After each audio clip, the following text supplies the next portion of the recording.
Welcome to Everyday Nothing, a podcast about nothing in particular. From culture to science to lifestyle, everything goes. Everything goes.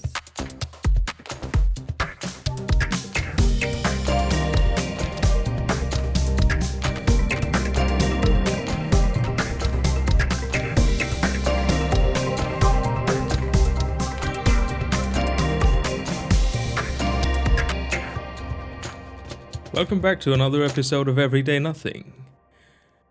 We are going to talk today about Learning in the modern era.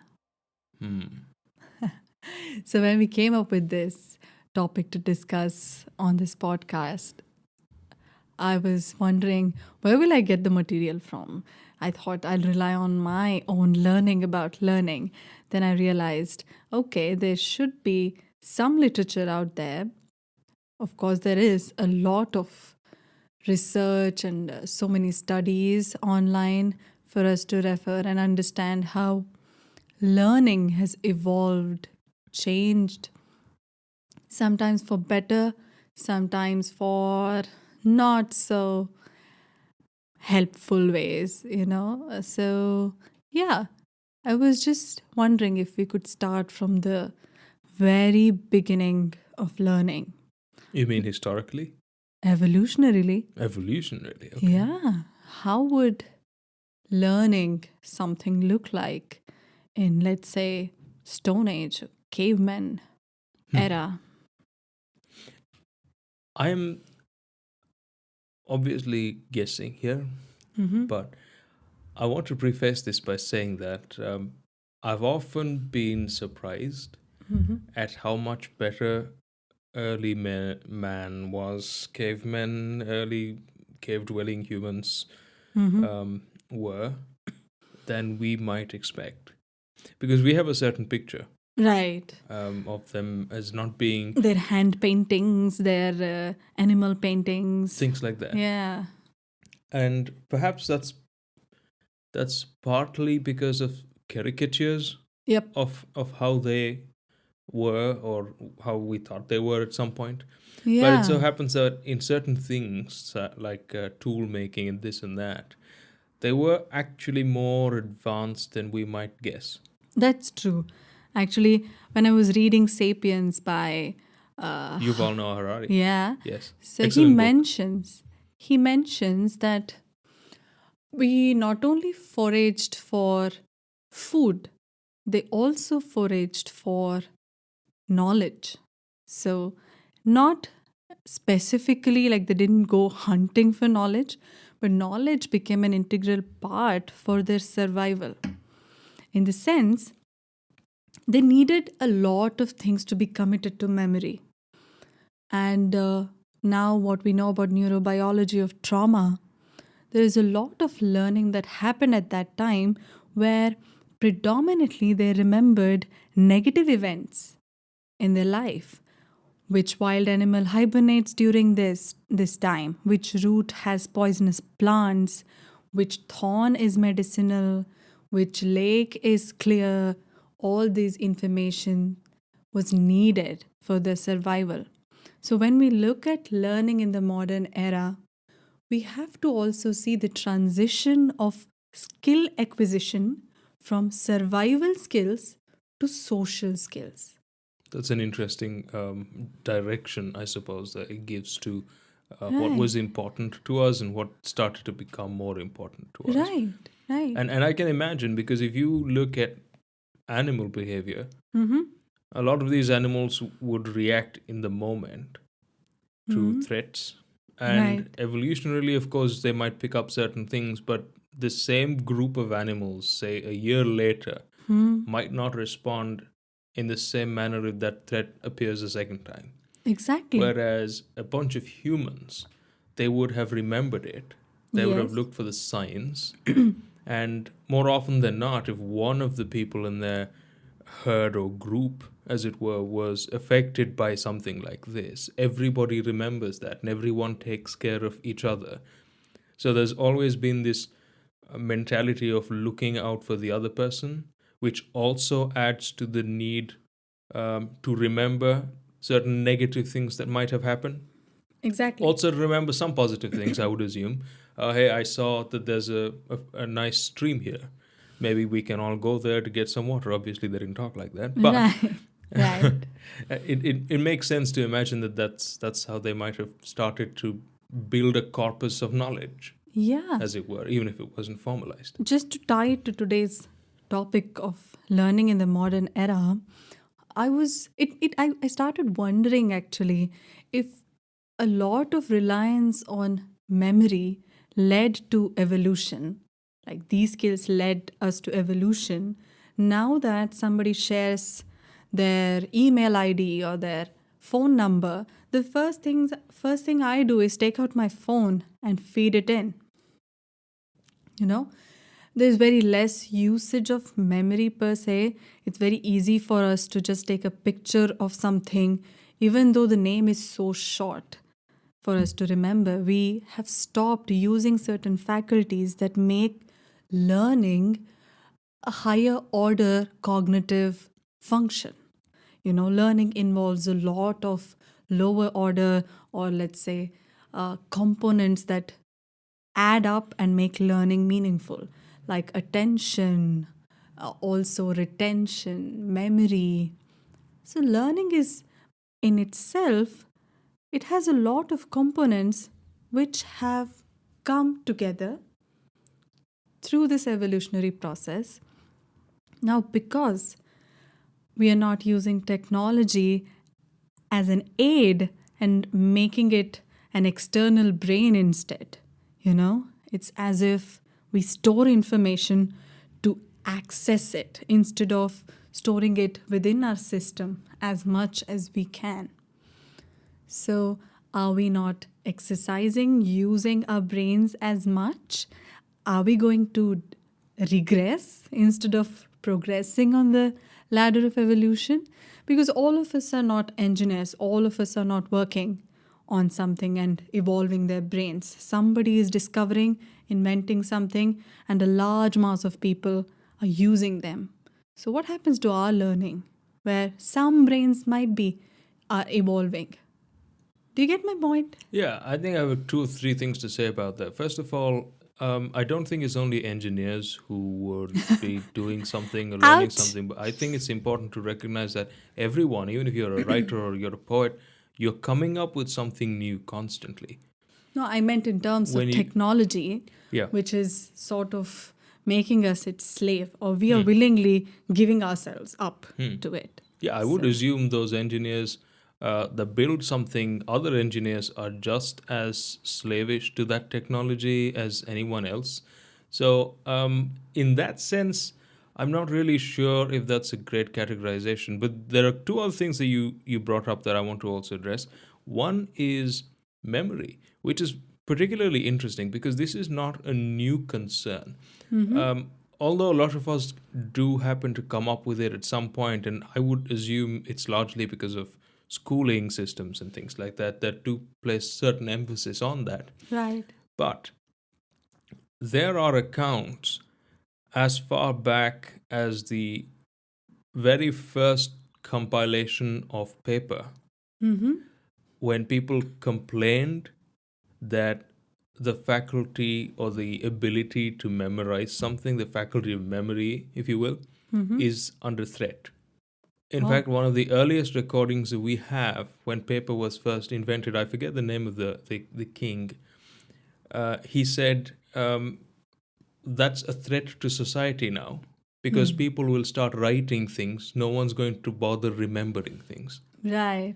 Yeah. And it turns out we have survived 2000 odd years and evolved as a civilization precisely because we were able to write and pass things forward much better than oral memory and Right. oral knowledge could. So I think, in a way, uh, the real solution to all of this is the third thing that you brought up: attention. Right. It's not so much whether you can memorize something, because we have so much today that a lot of it is worth setting aside. And in fact, the argument that people would make now is that you don't want to overburden your memory with everything constantly. So you, in fact, do want to set some of these things aside. And Right. so you're able to reach out to it whenever you want and sort of build a network of these ideas outside of your brain rather than within it. But the Right. thing that's important for you to do something like that is attention. Right. And it's very interesting because the thing that the term that people use for this is the second brain. I believe it was a person called Tiago Forte who came up with the idea of the second brain. The idea that you have in a, well, not a notebook these days, but technology again, you have a bunch of these ideas that you've sort of written down, Right. um, put aside, that you can go back to quickly. Uh, Right. but I just want to end by saying this: it's not exactly the same thing as what you pointed out, which is, I think, a genuine problem where you have a tiny little name or a couple of numbers, and people don't even bother to try to remember that. They just make a picture and then Yeah. it's stored, it's hoarded amongst all Yeah. the thousands of other pictures. So it's not that I'm talking about, but I'm saying long term, if you're reading a book, Right. you can't, it's not worth it to rely on your memory to remember all of it, because by the Hmm. end of the month you will be reading another book, and over time Right. it just gets replaced. So if there's anything that you believe is worth remembering for you later, I think it's great to actually write it down at some point. So True. there are different kinds of memories, Yeah. right? So There there's are a lot of probably different not kinds. in terms of short and long term, but more like memory about, Episodic, yeah, autobiographical, yeah. procedural, a lot of So them, yeah. yeah, so um, different forms of memory. I think there are certain things that we need to focus on to build them, because that would help us in other ways. Mm. Maybe to grasp the information, maybe to make sense of the information. It's Right. like the board game that you used to play. If you don't, where you match a couple of tiles, Right. where you need to remember where you saw a tile like this so you can match it. Right. So in effect, if you want to build that network of knowledge, you Right. need to have memory True. of certain things. I couldn't help but, wonder about that one phrase you used, that we shouldn't overburden our memory, you know? So when you say that, it took me back to learning theories and also the kind of rehearsals we do with knowledge. There is maintenance rehearsal, which is like repeating the knowledge again and again to commit to memory without even getting too much into semantics or dissecting the concept. So There you is, mean like rote memorization rather than understanding yeah, something? mostly, yeah, Nice. what we do with facts and, that. And there's another kind of rehearsal which is called elaborate rehearsal, where we elaborate on a certain concept. We take it apart and understand its components and its roots and causes, and then commit to memory the essence of it. So, when you say overburdening the memory and current problem of attention and a second brain, it makes me wonder, have we really stretched our memory system that much, that enough, sufficient to see or say that we are overburdening our memory? Anyway, the another thing that came up when I was talking to one of my friends is that I mentioned I'm working on this podcast on learning in the modern era, and I'd like some inputs. She said, "Have you heard of e-learning?" And I was like, "E-learning," and she's like, "Yeah, e-learning." I guessed and said, "Experiential learning?" Like, no, no, no. Learning online. Yeah, electronic learning. A lot of research funded regarding around this, especially after pandemic, especially in school system. There has been a lot of debate. My own mother-in-law, who's in the school system, she had her own concerns around this. So I was wondering how much of e-learning, electronic learning, is helpful, and how long can we rely on that? Because the experiential learning that I was talking about, which is learning by doing, the emphasis on learning by doing has been higher in the science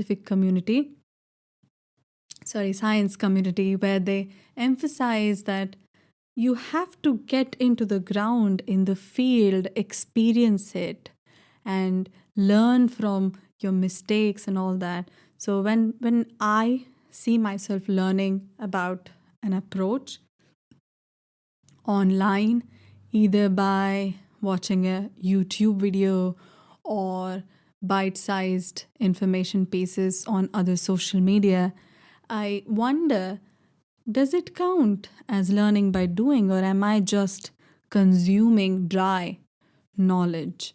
You know, how will that work? Yeah, it's an interesting thing. Um, the thing about e-learning is that you've got a couple of different forms of it, and Yeah. I don't think they're all the same.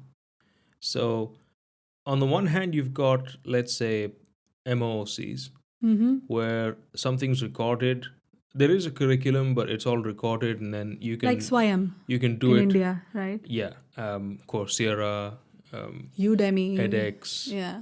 MIT No, no ad, OpenCourseWare. no sponsors, nothing. Yeah, for sure. None of these people have sponsored us. Although if any one of those people does want to sponsor us, We can speak really well on those. Anyway, all I right. was pleasantly Coming back to surprised yeah. that I guessed e-learning as experiential learning and not electronic learning. I would was never have guessed it happy. as experiential learning. That's a completely new way of looking at it. I Yeah, think I'm it's great. obsessed with experiential learning actually. And I realized it much later because I was that student in the class who studied for evaluations rather than acquisition of knowledge or, application of knowledge. So I think, yeah, Yeah, way you forward. should coin a term for that. Maybe X learning. Learning about your ex. Oh, Anyway. that's a completely different thing. But coming back to the idea of e-learning, if you've got these learn at your own pace type courses where everything's recorded for you, and then you watch it, and then maybe you make your own notes, and then there's a forum or something where you can go and talk. Right, It's not as helpful from the actual learning aspect, but it could be helpful after the fact. right. So there's a forum where you can go and throw your questions open, and then people can talk. But that begs the question: how is that different from any other thing that you might come across? As you said, a YouTube video that you might watch, you could maybe go and ask somebody on Mastodon or I don't know, whatever other network that you use, Reddit and this and that, and get some answers. Right. So how is that really different? The thing to me is that even though you have a curriculum of some sort, I think the real difference that learning in the classroom makes Yeah. is that it opens the doors to certain venues that are unplanned. Right. So somebody in your class or even you might ask a question that The was never part eureka of. moment. Yeah. Yes, exactly. Yes. And then that could help so many other people, and that could open Yeah. doors. And then you've got your professor right in front of you who is equipped enough to handle some questions of that nature, Right. which you might not always get in a pre-recorded session. Right. But then somewhere midway Right. is the video conferencing type, where Right. you actually can do something like this, and the only real difference between the classroom and this is, well, you're Virtual. not in the same Yep. physical space, and there I think the differences are much less Yeah. compared to pre-recorded sessions. But again, it goes without saying that you can't really handle all the practical stuff. At some point you're going to have, if that's a part of your course, then you're going to Right. have to do it. Like engineering courses, you're going to have to handle something practically if you're doing experimental physics or chemistry, etc., etc. But again, luckily, if you're in one of those more soulful courses like literature, I think science community will be sad or Why? angry if you just call English literature as soulful. no, I mean a lot of other things like history and politics. I mean, you're a and- physicist, so yeah, you would know. So I just want to tell it to our audience that there is merit to electronic learning, There in, is. in terms like increasing accessibility, improving affordability, Plus, self paced learning provides flexibility, which is really essential in the modern era with so many people living in nuclear families and also trying to make their ends meet while taking evening classes. True. I I get just want it. to put an asterisk there. I have an asterisk It too. it only works if you're disciplined, you know? Yes, harm is only when we don't exercise self discipline Yeah. and use it as a sole learning platform for all our learning activities and also take it for granted that it is going to be there tomorrow. So I don't have to, you know, buckle up and do this. Yeah. So, yeah, True, that's there true. is this. Yeah, it works if you're just as dedicated as if you were going to an actual class. Yeah. Like, you say, even though it's what we mean when we say learning at your own pace, simply is that, well, if you're free today from 4 to 5, then you sit at that time. But tomorrow, if you're free at another time, you can sit at another time. But you really need to sit, and the nature in which you do the sitting can't be really different from an actual class. Like, you have to be Yes. equipped with a notebook, you need to take down your notes, you need to pay attention. Right. Those are not the things that are getting replaced. Right. It's important to know what's best learned experientially, what we can afford to learn electronically. Like, if the need is just to listen and reflect, maybe virtual will do. If it is something like it involves doing something as a core component of your curriculum, then it's better learn in person if you can afford time and effort that it requires. It's better done in person. I've seen people watching and learning few things where they can afford to go in person and learn, over the weekends, like pottery or like some hobby that you would use to communicate, build a network, or socialize. But other than that, I think the choice is yours. And if you make an informed choice as to which one is better, If I can add another asterisk, I hate to be that guy who keeps adding asterisks to things. You said, we need you. well, some people do. You said that if it's only about reflecting, then you can afford to sit at home and then listen to something. The trouble really, once again, I think, comes down to the fact that people who undertake courses like that don't actually end up doing the reflecting. Right. You know, it's like, I'm going to take this course because it doesn't, like pottery, for example. This other course doesn't require me to go anywhere and do anything, so it's convenient.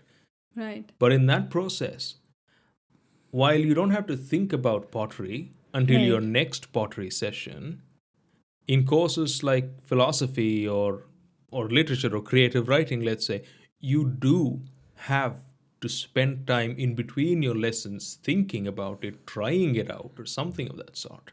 Right. And a lot of people don't really do that. But Yeah. again, the beauty of learning at your own pace is you don't have to do it during or soon after the class. You can do it at any other point. You can Yes. mix it up with your everyday activities and try to do it, but you need to do it. Right. So I think it's like any other tool. It really comes down to how you're using it.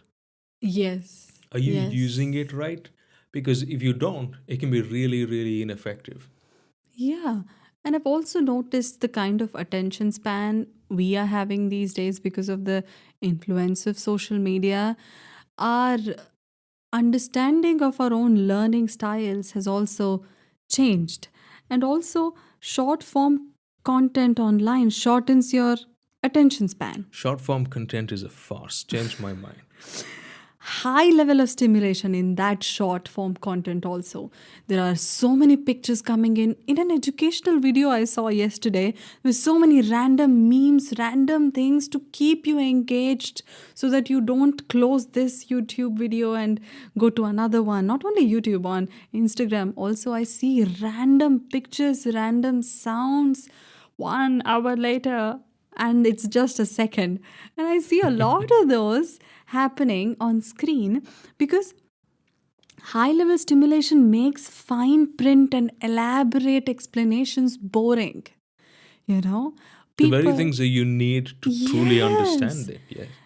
Yes, and especially if you're somebody who likes to go into the depth of things, you will have to read the fine print and listen to long lectures and invest time and energy, in those long form, in depth uh, discussions Yeah, instead of, 30 minutes, 30 seconds of whatever you are scrolling down. It might not suffice. true. And I'm guilty of this too because it's easier and it's available right there. I pick up my phone, I organically, I go reflexively to an app like that, and the knowledge is there, bite sized, and you take it at face value and you apply it, and then you wonder, oh my God. Yeah, I love that you brought it up because this is in my opinion, Right. this is the single culprit that has turned our world black and white. Not being able to appreciate all the layers that go into it, and that not everything is a bunch of statements that you can make Right. and just feed into your brain. That's the thing that has really made this whole world black and white. And it was something I Yeah. was reading earlier. Unfortunately, I don't remember where, but it said the act of reading as opposed to, let's say, watching. What's the real big difference? When you're reading, you're slower, right? And therefore, by the time you're, let's say this is a 200-page book, by the time you've gone through the first 10 pages, you really haven't had enough to even say, okay, I want to form an opinion about it now. That never Right. happens. Right. I mean, you might form an opinion of whether the writing is engaging or not, but that's secondary. But about the subject matter itself. But then you really need to go through at least like 100 pages, 150 pages before you start thinking, okay, you realize I have an opinion on this now. It's just that it's really slowly cooked, Right. right? Right. It's baked up to a certain point. It's formed. It's kind of well formed. Yeah. And you're growing with In it parallelly. exactly, Life is happening to you, and you yes, are also changing yes, and becoming more accepting of it or exactly, rejecting of it, depending on your experiences. yeah. Not like in a 30 seconds of thing. You can't really see yourself through all the perspectives that are there, at least what are available at the moment. You're not able to see it through the lens that is required to be seen. Yeah, and you get influenced, and that's where Yeah. you get the word influencer from, because they're not really teaching you anything. They're not called teachers. They're called influencers, right? Some of them are good. They are. Okay. He doesn't mean Yeah, to I know. diss. That would be black and white of me to throw a blanket and say they're all bad. They're Yes. not all bad, but I mean, there are some people I, with, for all the wrong reasons, but there are few doing good work yeah, I'm too. sure. Yeah. It's just that I'm not into that too much, as probably you would know. So I'm not really aware, and I can't name names. But the I general grew up watching Hank Green, his crash course who on psychology. Hank Green, Hank Green. Okay, yeah. all right. He had this YouTube channel called Crash Course, and there were a lot of funny, nice explanatory videos on science. But I know now the word funny, nice has become the only ingredient in these videos, and the Everything knowledge else is has taken. taken, yeah, back Now seat. that reminds me, there are. I don't know how popular Hank Green is, Yeah. but it reminds me of a lot of these YouTube videos from the 90s, and not 90s, early 2000s, 2010s maybe. Yeah. And it's from what I've seen, at least the ones that I watched, there's a lot of old software um, programming and that kind of videos. And they're all like 2 hours long sometimes. And they go really slowly. They're very passionate. And it's Right. really, really fun without being Oh. short, Oh. Wow. right? So they're just talking about it's like, just like a bunch of people sitting together and talking, and you learn so much, Wow. right? And you're Yeah. not tempted to flip that switch that says play at 2x or whatever. Oh my Because God, what that setting. But some of my clients and also my friends with attention deficit hyperactivity disorder, they say they're wired differently. They can't learn like neurotypicals. There is neurodivergence there. So I think we have to consider that as well, because we are trying to fit everybody into a mold. Yeah, There is neurodivergence, and it is, gaining its recognition these days, and it's important that we touch upon that as well. So true. most of these people with ADHD or different styles of learning, they tend to absorb information only when it is at a certain speed. So it is difficult for them to engage with any content if it is slow, because their brain is wired that way. They have issues with executive functioning and a lot other faculties. So there is neurodivergence. So human variation is inevitable. If you are Yeah. someone who learns at a different speed, but it's not really harming you, and you're able to apply the information um, in a helpful way. Yeah, we're not talking about that. We're not Yeah, talking about them, you know. Yeah, yeah, you're right. So there are some people who would take more time to get through something. You can do yeah, it at your pace, and there are some people who really needed it 2x. It's I myself watch certain videos at 2x, you yeah. know, and I completely understand. But then what I am talking about, and I think what you're talking about also, is there are some people who compulsively have to get to the end of the video because they think that, Right. it's like, oh, Yeah. it's 15 minutes. No, tell me that, but do it in like 10 seconds. Yes, yes. And there are There a lot is of, the need for immediate gratification. That give it to me and give it to me now. Let's get exactly. this over with. And Let the me and the take. assumption that something like that is even possible. Yeah, my And that's goodness. that's what we're talking about. It's really short lived, because we see Ebbinghaus forgetting curve. We see how What is that? it's a curve, how much savings in your memory you make when a day passes, when a week passes, in 21 days. How many rehearsals do you need to maintain that information? Ah, He interesting. came up with this, what he called savings in his theory, that it's not possible for you to remember a big chunk of information without rehearsing it or understanding it with different lens periodically. I think yeah, I think Yeah. I think you can't remember it long term because a lot of people read a huge chunk of things the night before the Yes. exam and they can remember it the morning after. And then they And then forget they the forget it. morning after. Yes, that's what I meant when I said they can't retain it long term. True. You can remember it because of the adrenaline that's so high, and we can go back to understanding evolutionary way of learning, how they committed everything to their memory for their survival. So cramming really works like that.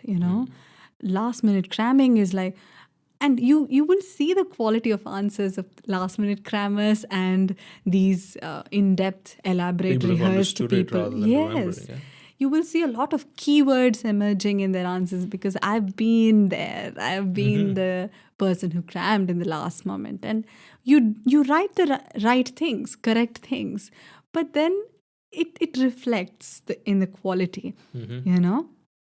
But someone who's understood it can retain it longer, and your forgetting curve is also, it doesn't, it hits a plateau, of course, but it doesn't drop Right. quickly. Yeah, the thing is, this ties in with what we talked about earlier about how, when you're reading a book, for example, as you rightly mentioned, your life happens in between. By the time Yeah. you go from page 1 to page 200. And this is a great course that I once took called Learning How to Learn, where they talk about how you have this bout of What was the course again? learning how to learn. Will you marry me?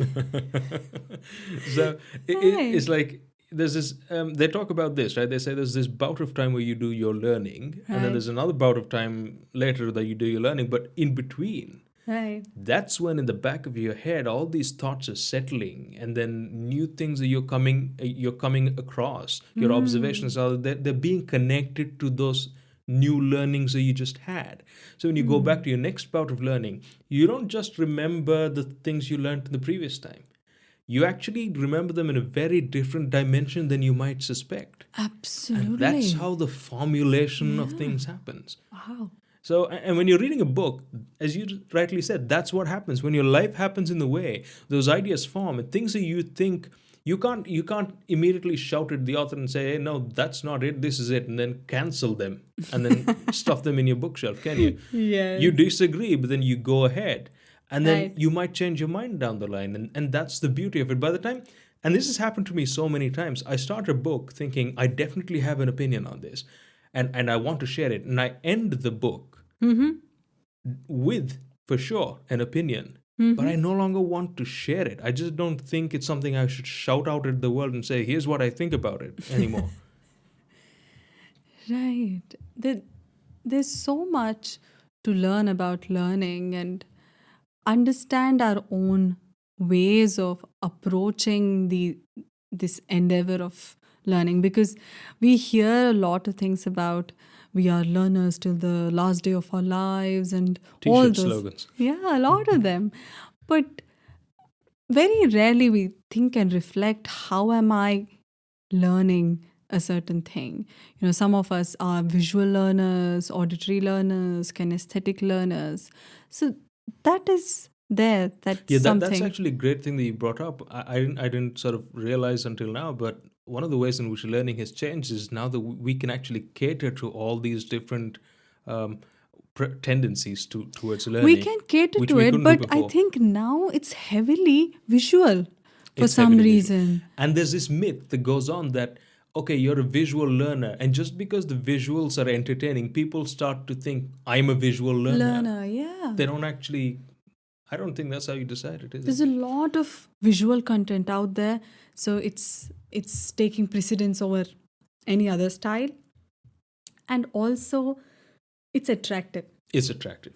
The reading part and the writing part is boring. It's more effortful, and you can't Yeah. sit back and do it. You can sit back and read, but even that becomes boring. Yeah, it's engaging, no? You have to put more effort. It's Yeah, not passive. you have to think. Yeah. Yeah, that's one of the great things that a lot of studies have shown that the primary difference between people who go all the way in an academic field, like into the PhD or whatever, and the people who don't, and maybe who enter another job or Maybe something of that sort, industry. Yeah. industry and things Yeah. like that.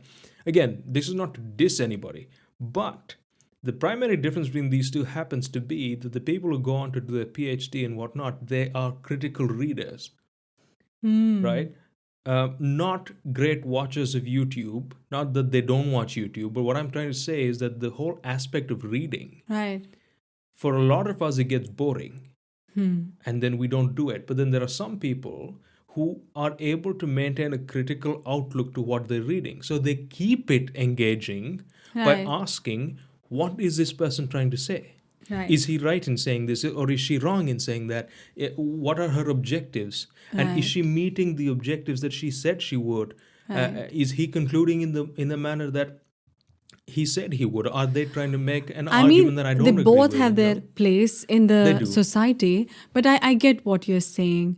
But these days, industry is also becoming pretty challenging. It's not just application, there's a lot of updating that you have to do and participate in research. Yeah. So I get that. I understand there are people who do this critically, and I see there is a lot of work that goes in, Oh, yeah. especially with So reading. I just Yeah. mentioned that because there were studies that saw these aspects of it. It's not Right. the people who get into industry never have to do it, but I think the takeaway really here is that the people who've gotten into industry Right. can try to develop these very habits Right. and understand that reading and writing is something that has evolved over centuries, Right. whereas watching videos hasn't. We're in the infancy of that. Maybe many generations down the line, it'll be just as complex and nuanced as reading and writing is, especially with Wow. virtual and augmented reality and all that. Yep. It can be so much better. Imagine if you're studying for industry and you're trying to understand how your product and someone else's product is different, and you have Right. an augmented reality model or whatever of your product that you can do whatever you want with, Right. right? Yep. You really can sort of critically look at things in a way that you never could before. So Yeah. until those doors open, at least for those of you who are not going to be alive for the next Be a 500 years, conscious learner, you everyone. can do that. Yeah. Be a conscious learner. And what do I mean by that? Every time you choose an avenue to consume or to learn something, introspect, reflect a little bit as to, is there a better way than the one that you've chosen? Is this the only way? And understand if this will serve you best in learning a particular thing. If you have better ways of learning, choose that suits best with your level Not of convenient. affordable. Yeah, not just Not just convenient. convenient. Yeah, let's keep evolving. And social skills at this point in our society are important. So get into the field if you can afford to do that. Try to balance your consumption and creation ratio. Try to create as much as you can in comparison with consumption of knowledge. The first thing that I started doing once I realized how my learning is changing is to know if I am choosing a shortcut to learn something, you know, if I'm choosing something that looks easy, uh, if I can afford to learn it in long form, I chose it. I chose a longer video over a shorter video first. So you can start at that if you're someone who learns something visually or online. We can start with that and then slowly switch to long form listening, turn off visual input altogether.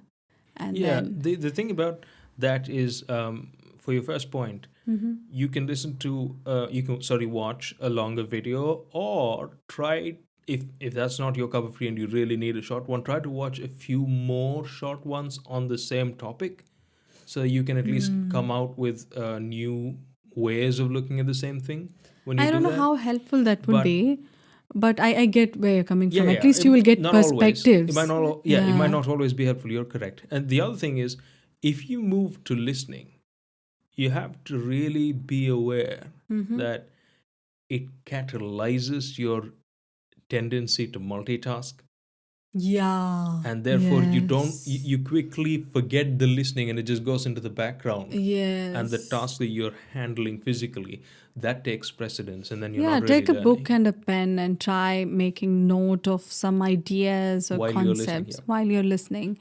So I think that's a good place to start and slowly expanding your attention span using a Pomodoro technique, or start with 5 minutes of reading, extend it to 7 or a minute each day until you reach something that you're comfortable with, something that feels right for you.